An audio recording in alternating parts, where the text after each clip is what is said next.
Halo semuanya. Gimana kabar kalian? Semoga sehat selalu. Nah, pada kesempatan kali ini saya ajak teman-teman untuk ngabuburit ya. Nah, ini kebetulan saya melewati di daerah mana ya? Daerah Dimong. Daerah Dimong ini tepatnya di Kabupaten Madiun. Nah, untuk kesempatan kali ini saya coba ajak teman-teman ini untuk hunting spot kereta api. Nah, kebetulan kalau spot kereta api ini sebetulnya bukan hal yang asing buat saya. Karena kenapa kok bukan hal yang asing? Karena untuk yang beberapa video sebelumnya saya pernah upload video short juga terkait untuk hunting kereta api. Karena hunting kereta api ini membuat spotnya menantang, kemudian kayak bikin kecanduan juga karena adrenalin ini terpompa ya ketika harus mengejar kereta api. Nah, untuk lebih jelasnya, yuk kita simak bareng-bareng ngabuburit untuk cari spot hunting kereta api. Oke.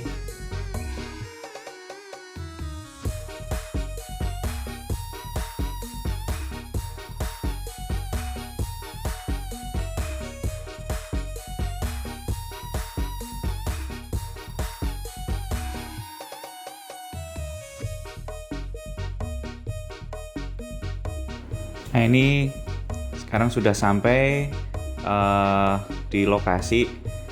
Kita coba cari dulu tempat yang enak dan nyaman, tentunya harus aman juga ya, karena kan ini resiko tinggi juga di jalur kereta api. Nah, ini kebetulan tanahnya yang sebelah sini tadi agak datar. Nah, ini kita coba cari yang sekiranya agak datar ya teman-teman, karena ini nah ini dia, itu depan kayaknya sesuai ya untuk gelar kursi. Nah, ini kayaknya cocok banget nih. Nah, ini salah satu shot yang kemarin saya pernah upload di TikTok sama YouTube. Cuma kemarin datangnya terlalu sore, jadi belum beruntung ya teman-teman, belum dapat kereta apinya. Dan ini yang kedua, semoga mudah-mudahan dapat ya untuk sore ini. Oh iya, teman-teman. Jadi ada beberapa tips ketika kalian sebelum terbang ya. Jadi ini sifatnya adalah pengalaman pribadi. Jadi tidak ada benar atau salah, karena ini memang pengalaman saya pribadi. Jadi rekan-rekan bisa simak kembali atau beberapa referensi-referensi yang pernah teman-teman baca terkait persiapan apa saja yang harus dilakukan sebelum teman-teman melakukan penerbangan dengan drone. Jadi yang pertama adalah pahami betul daerah tersebut itu apakah memang dilarang untuk terbang atau tidak. Karena ini sangat penting. Ketika teman-teman memang masuk di daerah yang dilarang terbang, maka itu akan menjadi reputasi tersendiri buat teman-teman ketika terjadi hal-hal yang tidak diinginkan. Yang kemudian yang kedua adalah pastikan drone kamu, pemasangan mulai dari propeller, kemudian mulai dari baterai, itu semuanya sudah sesuai. Kemudian yang ketiga adalah teman-teman pastikan dan memahami betul lokasi teman-teman akan terbang. Misal lokasi misal dia di daerah persawahan, misal katakanlah gitu. Nah, persawahan ini tentunya adalah rekan-rekan pastikan dia tidak ada kabel yang menjuntai, karena kan biasanya di beberapa persawahan itu ada akses kabel yang memang digunakan oleh petani untuk melakukan penyinaran di tanaman agar bebas dari hama, atau misal dia memang ada untuk alat perangkap tikus dan lain sebagainya. Jadi pastikan teman-teman pahami betul lokasi atau zona terbang, apakah dia ada obstacle tertentu, kabel. Kemudian jangan lupa ini, biasanya kalau saat musim layangan, nah ini juga teman-teman perhatikan ya, karena walaupun misal saat ini sudah tidak musim layangan, itu biasanya ada senar atau senar ya, kalau di tempat saya itu senar atau benang ya, benang layangan itu ada yang menjuntai di antara pepohonan. Nah, itu pastikan teman-teman juga harus berhati-hati. Kemudian yang keempat adalah dengan memahami lokasi terbang. Nah, ini diharapkan teman-teman itu terbang dengan aman, kemudian tentunya adalah tidak membahayakan orang-orang yang ada di sekitar ketika teman-teman terbang. Jadi utamakan adalah keselamatan untuk yang ada di sekitar rekan-rekan terbang, karena sangat berbahaya sekali, karena apa yang terbang pasti akan jatuh. Nah, tentunya mitigasi resiko itulah yang meminimalisir akan adanya resiko yang tumbuh atau resiko yang muncul ketika teman-teman melakukan proses terbang. Kemudian terkait dengan lokasi, nah pastikan juga baterai ya. Kalau memang rekan-rekan baterainya sudah kelihatan dia mengembung atau kembung gitu ya, sudah itu silahkan sisihkan baterai tersebut daripada terjadi hal-hal yang tidak diinginkan, karena memang ya faktor keselamatan itu nomor satu ya rekan-rekan semuanya. Jadi jangan abaikan keselamatan, baik keselamatan kamu sendiri maupun keselamatan orang-orang yang ada di lingkungan di rekan-rekan terbang. Mungkin itu ya rekan-rekan beberapa tips sebelum terbang. Jadi pahami lokasi yang kalian terbang ini. Kemudian yang kedua, pastikan device atau drone-mu memang dalam kondisi bagus. Kemudian yang ketiga tadi adalah obstacle yang sekiranya muncul di dalam rekan-rekan dalam proses terbang. Oke, itu tips sebelum terbang ya rekan-rekan. Terima kasih. Terus simak, share, like, dan subscribe untuk channel YouTube saya. Ya, jadi ini salah satu langkah yang pertama adalah saya harus memastikan zona ini aman dalam arti tidak ada obstacle tadi, kabel atau yang sekiranya bisa membahayakan warga sekitar, yang sekiranya suatu waktu kalau misal amit-amit drone saya crash, itu tidak menimpa warga yang ada di lokasi saya terbang. Jadi ini memang penting sekali untuk memahami dan mengamati bahwasannya zona ini atau zona terbang ini memang aman. Kemudian kalau pintas ini memang mayoritasnya adalah persawahan. Kenapa ya persawahan? Karena memang saya meminimalisir risiko yang muncul tadi agar tidak membahayakan orang sekitar. Nah, kemudian untuk trek ini kebetulan kalau treknya ini trek double.